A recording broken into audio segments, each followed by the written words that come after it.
Voy a presentar, por favor, voy a presentar mi pantalla, voy a hacer la presentación para poderles mostrar cómo está la situación.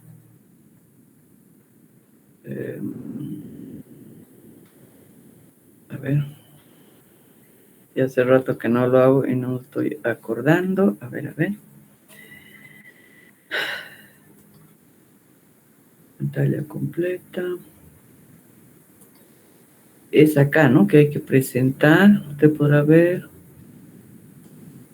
Ventana.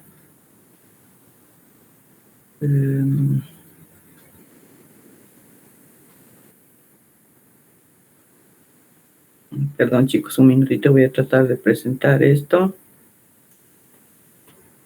A ver, esto está abierto, ¿no? ¿Por qué no? Ya. Y ahora sí. Push bullet.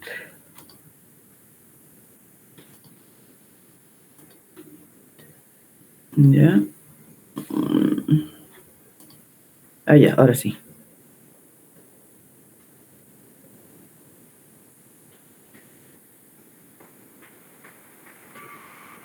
Listo, entonces ahora están viendo, a ver, a ver.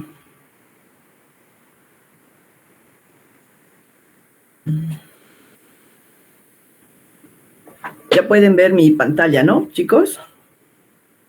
Sí, doctora. Ya, entonces ahora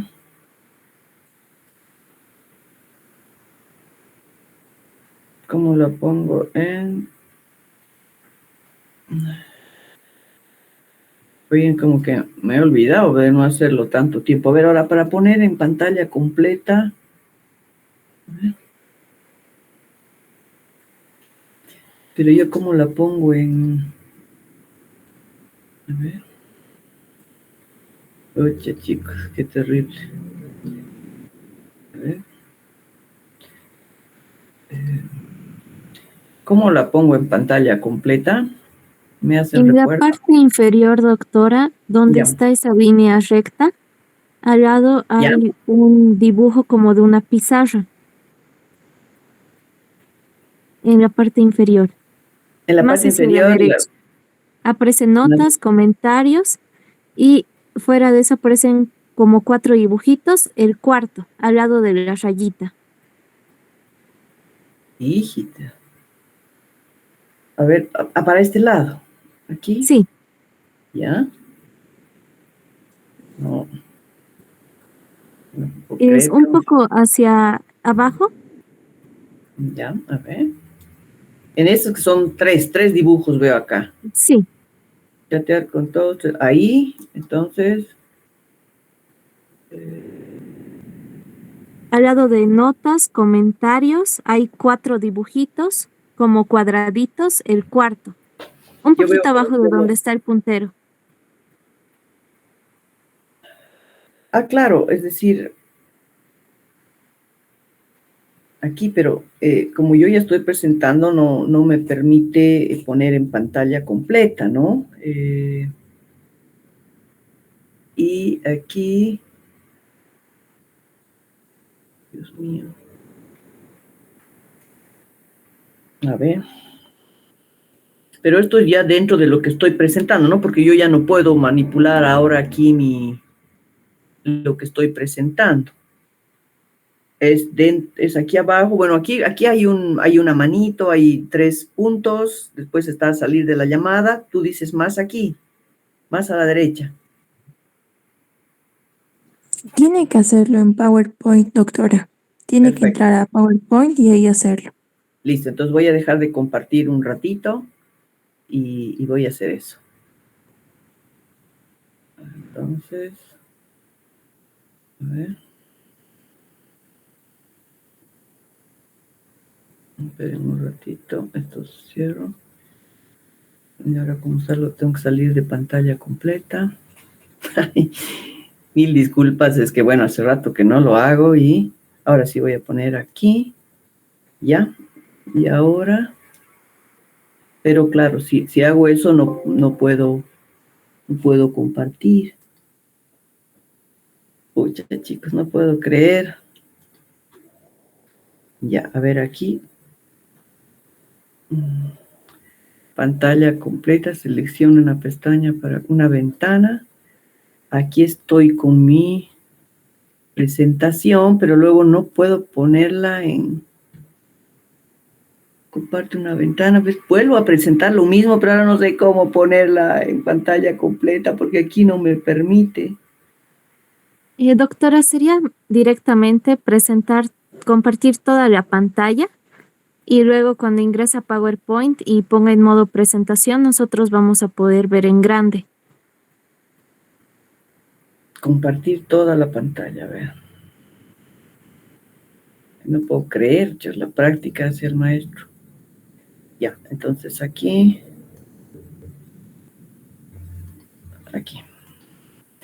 Aquí, bueno, pantalla completa, muy bien pongo. Ahora voy a poner la ventana que tengo que compartir. Aquí.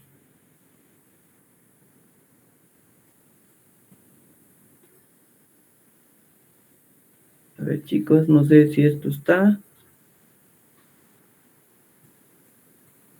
No, pues se dan cuenta, no. De ahí Doctora, puede está bien. ingresar a PowerPoint Estaba bien, una vez doctora. que comparte toda la Así tenía pantalla. que esperar. Ya, Esa pantalla que pantalla está compartiendo completa. estaba bien. Esta comparto, muy bien. Ya, y ahora. Ahora ingresa al PowerPoint. Vaya a su PowerPoint Ahora y ya voy a mi puede poner pantalla PowerPoint, completa. ya, y pongo pantalla completa. Sí, doctor. Ya está. Este ve. Ahora ustedes ya ven. Sí, doctora. Sí, doctora. Ya, chicos, mil disculpas, qué vergüenza, pero bueno, me había olvidado. Muy bien, entonces, miren, este es el primer módulo que voy a dar yo, que implicaría desde el lunes 22 hasta el martes 30 inclusive, y estos son los siete temas que voy a dar, y vamos a empezar hoy día con anatomía y fisiología renal, y así van a seguir los temas. Luego viene el filtrado, viene examen de orina, estudios de imagen, el abordaje clínico del paciente con patología renal y una injuria renal, además de la injuria renal aguda, la enfermedad renal crónica. Entonces, obviamente que ustedes ya se supone que dominan lo que es la anatomía y fisiología renal. El único objetivo o la hoja de ruta en esta presentación es recordar algunos tópicos que les van a permitir comprender o precisamente traer a la mente los conocimientos que ya tienen y poder entender las patologías que van a ser presentadas en los otros módulos, ¿no? Entonces, esta es la hoja de ruta, recordar brevemente la anatomía microscópica. Nos vamos a centrar en la anatomía microscópica. Asimilar los procesos renales básicos en fisiología que permiten entender la patología renal, que también son conceptos básicos que a lo mejor ni deberíamos darlos, pero está dentro del pensum y lo que queremos es ese enfoque para que les sirva en próximas clases. Conocer mecanismos generales mediante los cuales se producen reabsorción y secreción de solutos en la nefrona e identificar factores de regulación de la filtración glomerular. Entonces, sabemos que la unidad funcional del riñón es la nefrona. Y la nefrona tiene, así muy simplemente hablando, dos componentes principales, que son el corpúsculo renal o de Malpighi, que está formado por el glomérulo y por la cápsula de Bowman. Y además tiene un sistema tubular que también en esta diapositiva, en esta imagen muy simplista, pero que es útil para comenzar, está formada por el sistema tubular renal, que tiene básicamente al túbulo proximal, al asa de Henle, el túbulo distal y el túbulo colector.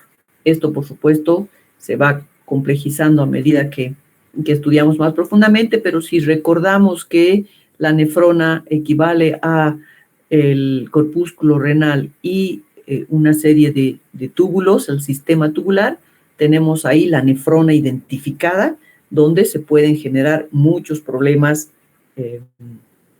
cuando hay patologías.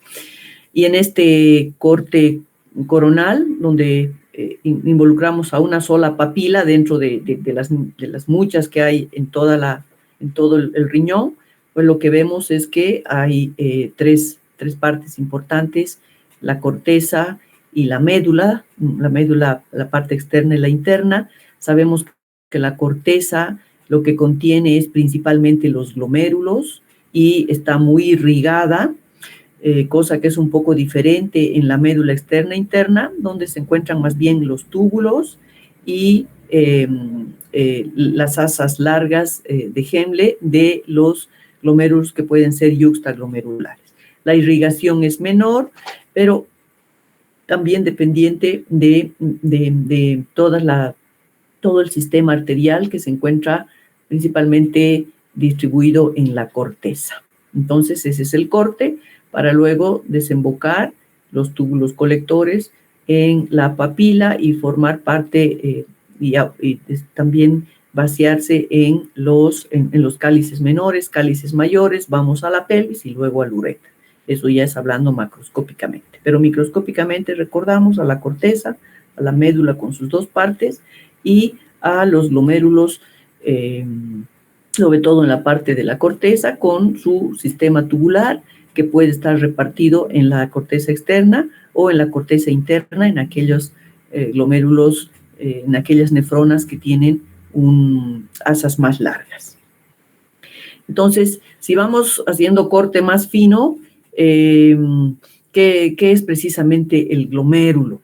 El glomérulo es una red capilar que es especializada, que está unida al mesangio y que está rodeada por la cápsula de Bowman. Entonces, el capilar y el mesangio están cubiertos por células epiteliales, las células epiteliales que son los podocitos. Este glomérulo, como se puede ver aquí, tiene 3 capas, que es la capa endotelial, la membrana basal glomerular que está en verde y el epitelio, el epitelio que está conformado por los podocitos. Vemos acá que esta red especializada tiene 2 polos, un polo vascular donde desembocan las arterias y donde precisamente este epitelio de los podocitos se refleja y forma la capa visceral. Entonces, aquí hay un continuo de la capa visceral del epitelio y la capa epitelial, que luego en el polo urinario que está a este lado va a continuarse con el epitelio del todo lo que son la red de túbulos. Entonces, entre medio de estos dos, de la capa epitelial y la capa visceral, se forma el espacio urinario, donde se va a verter el contenido del filtrado glomerular. Entonces, solamente recordamos aquí que tenemos esta red especializada con sus 3 capas y con una de ellas que además recubre la cápsula de Bowman para luego continuarse con los túbulos, ya sean proximales, que en este caso sería el proximal, y el resto de la cadena de túbulos que hemos visto. Y aquí entre los dos, a nivel del polo urinario, entre la capa epitelial y visceral, hemos dicho que se forma el espacio urinario.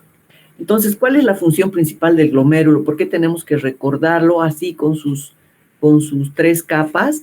Porque su principal función es precisamente producir un ultrafiltrado del plasma. ¿Y cómo lo hace? A través de esta barrera de filtración.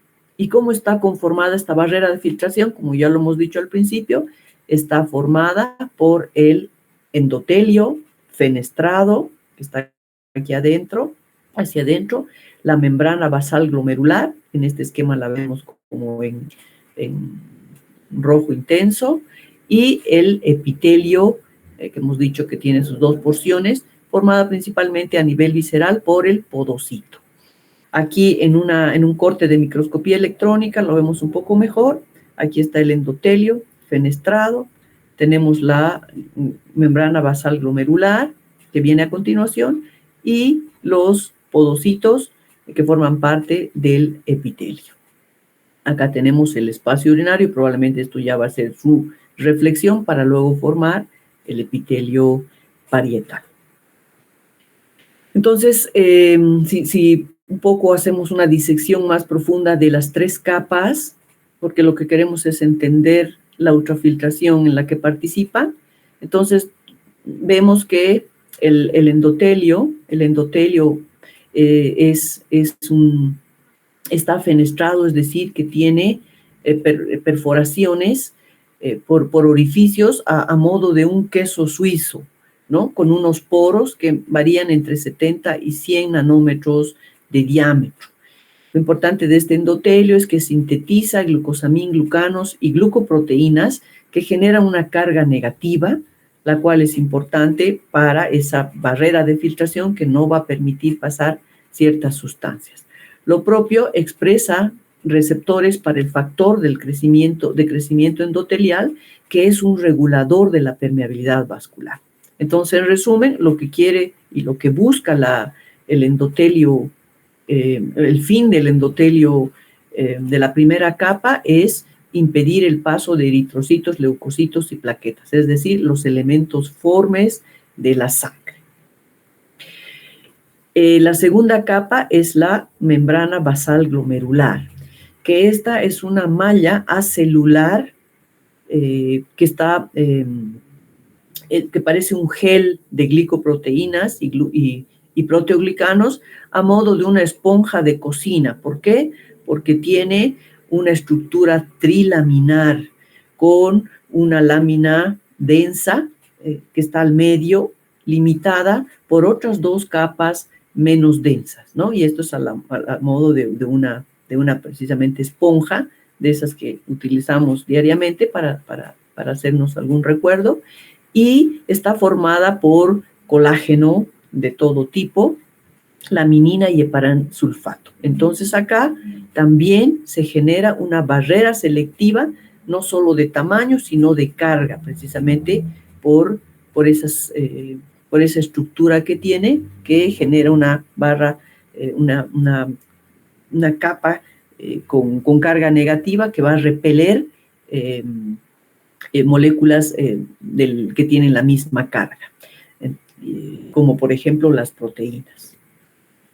Y finalmente está en la barrera de filtración está el epitelio, ¿no? El epitelio visceral, que es el que más estudiamos porque forma parte de esta barrera de filtración, que está formada por los podocitos. ¿Y qué son los podocitos? Son estas células epiteliales que comienzan a formarse con un aspecto columnar, pero luego van desarrollando digitaciones con una estructura similar a la de un pulpo.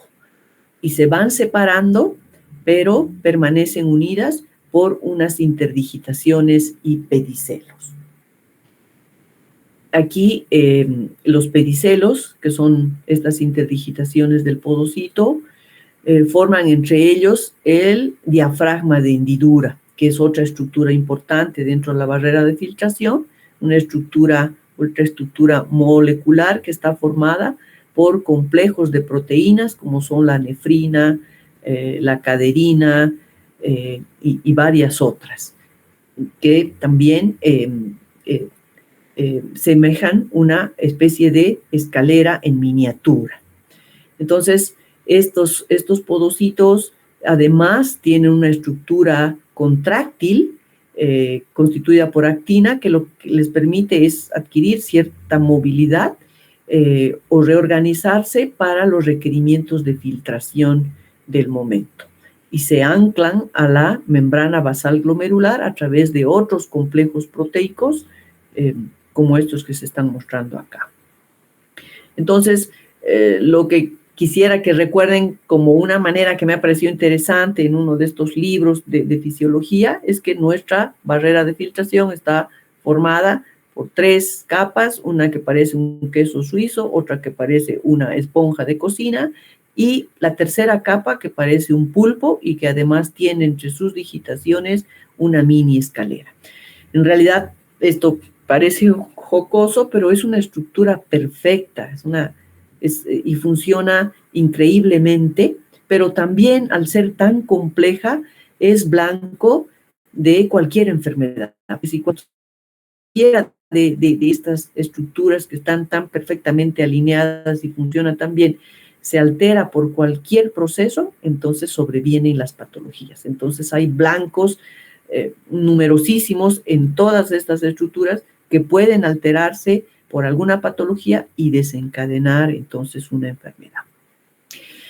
¿Y qué es lo que persigue esta maravillosa estructura funcional, esta estructura anatómica? ¿Cuál es su objetivo funcional? Entonces, ya lo habíamos dicho, es permitir la filtración de grandes volúmenes de plasma desde los capilares hacia el espacio de Bowman para eliminar los desechos que se generan por todo el proceso interno celular, pero a la vez restringiendo el paso de algunos de sus componentes, como las proteínas y los elementos formes de la sangre. Entonces, ese es el fin de esta barrera de filtración, permitir el proceso fisiológico, que es esa separación del plasma que atraviesa por ellos, de los elementos que son desechables, de aquellos que se tienen que reabsorber para volver al torrente sanguíneo. Si seguimos con la estructura de la nefrona, hemos visto que además de esta estructura de la red capilar, tiene las células mesangiales, y las células mesangiales se pueden encontrar entre las asas capilares glomerulares o también fuera de ellas, como estas que llegan a formar parte de la mácula densa. ¿Cuál es la función del mesangio?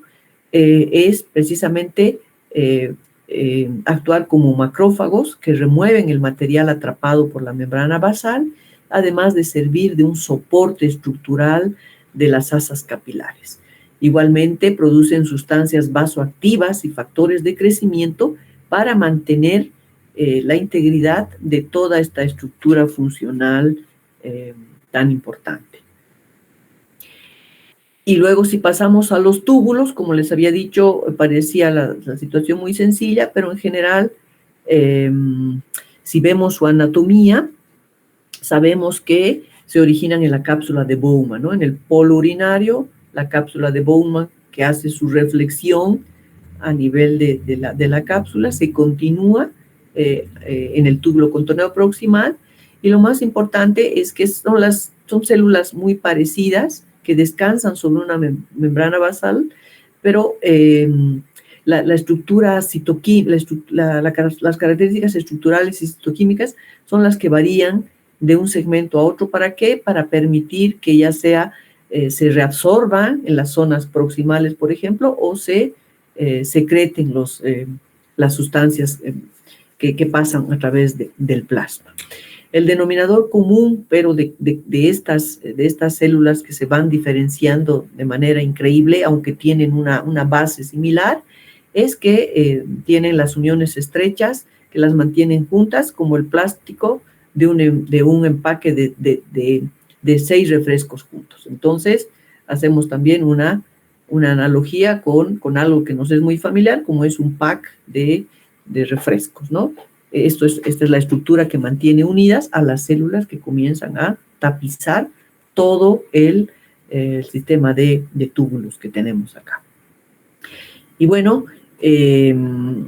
como les decía, sus segmentos son mucho más numerosos de los que hemos tratado de resumir en principio, y tenemos que el túbulo proximal, básicamente que comienza hemos dicho en el glomérulo, tiene una parte proximal, luego viene el túbulo recto proximal, y luego pasamos al asa de Henle, que también tiene sus porciones, que son varias, que son la rama descendente delgada, la rama ascendente delgada, la rama ascendente gruesa, y que depende un poco del tamaño y de la longitud de estas asas para que se prolonguen internamente en la médula. Luego viene el túbulo contorneado distal, que está aquí identificado como número 8, para seguirse con la red de túbulo conector, el túbulo conector, que luego va a desembocar en el túbulo colector, y el túbulo colector atraviesa las diferentes porciones de la corteza y la médula. Entonces así tenemos el túbulo colector de la médula externa, de la médula interna, y lo interesante es que este túbulo colector no pertenece a una sola nefrona, a un solo glomérulo, sino que recibe los túbulos conectores de otras nefronas. Entonces, este puede formar parte de varios corpúsculos o redes capilares.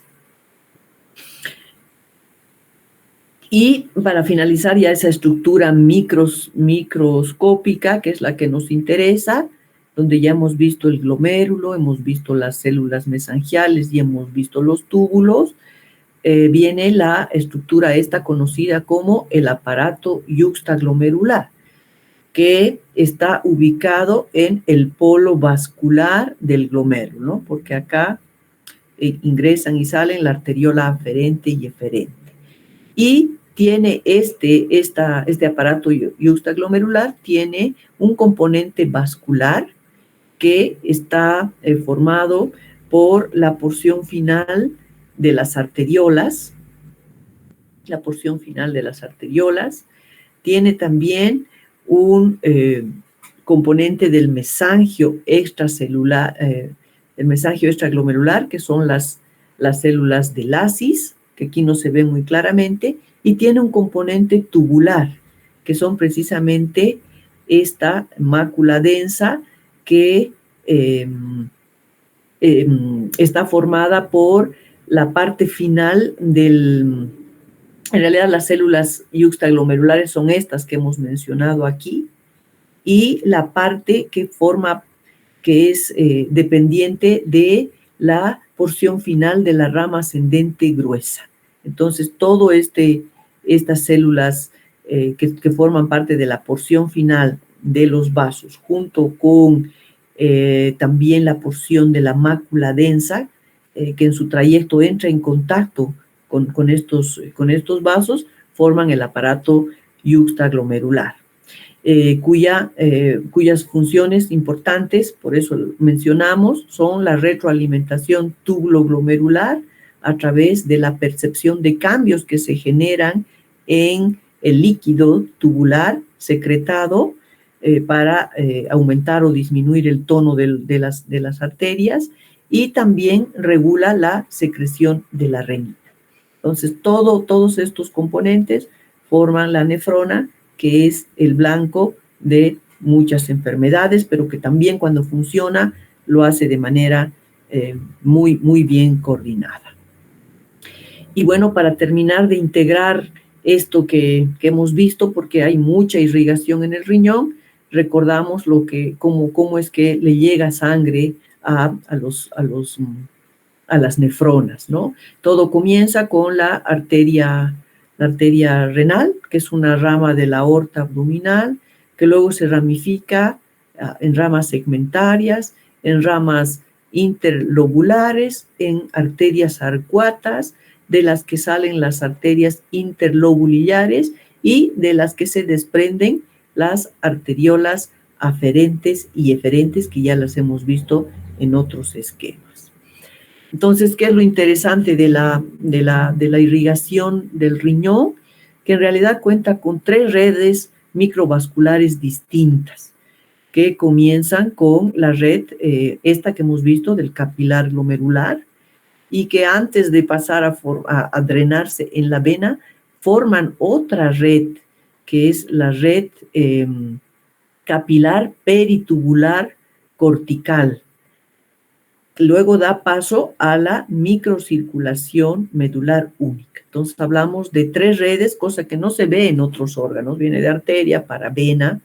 Aquí tenemos esta primera red, capilar glomerular, la capilar peritubular, que da lugar a la irrigación, en la médula. Entonces, esta médula, ¿qué tiene de particular? Que, bueno, sabemos y recordamos que es menos irrigada y que la afluencia de sangre le viene precisamente de las arteriolas eferentes de los glomérulos, yuxtaglomerulares, es decir, los que están yuxtamedulares, los que están más cerca de la médula, sin penetrar jamás en ella, son los que permiten que esta red descienda a manera de basa recta, descendentes y ascendentes, que luego recién van a drenar en la vena para salir del glomérulo y del riñón. Entonces, ¿por qué es importante comentar esto? Porque aquí se da una especie de flujo ascendente y descendente, es un flujo paralelo, ¿no? A través de esas asas que descienden de los vasa recta, que descienden de la red capilar peritubular y que luego ascienden y que además no solo conducen sangre, sino que a este nivel participan en el intercambio de agua y solutos entre el plasma y el intersticio.